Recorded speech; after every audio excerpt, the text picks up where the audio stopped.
Welcome to the Rim Break Rodeo. We hope this video helps. You begin by naming the essential parts: protagonist, goal, and obstacle.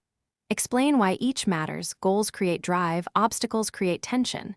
Once you have those, pick setting and tone to narrow choices. This prevents indecision later.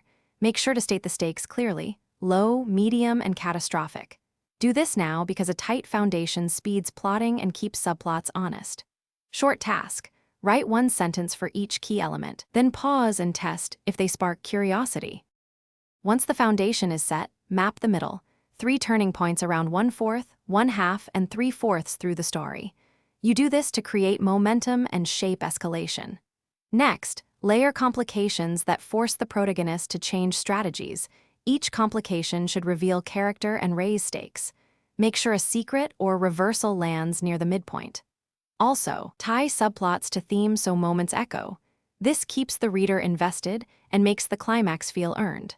You close by resolving the core conflict in a way that reflects growth and consequence. This is why the arc matters. Then, tidy scene order so every event follows logically. Rearrange until cause and effect read smoothly. Once done, write a short climax paragraph and check if emotional payoff matches setup. If things go wrong, use a simple fix. List scenes, find gaps, then cut or swap scenes until continuity and motivation hold. That method usually unclogs plots fast. Thanks for watching. Consider subscribing if we helped you.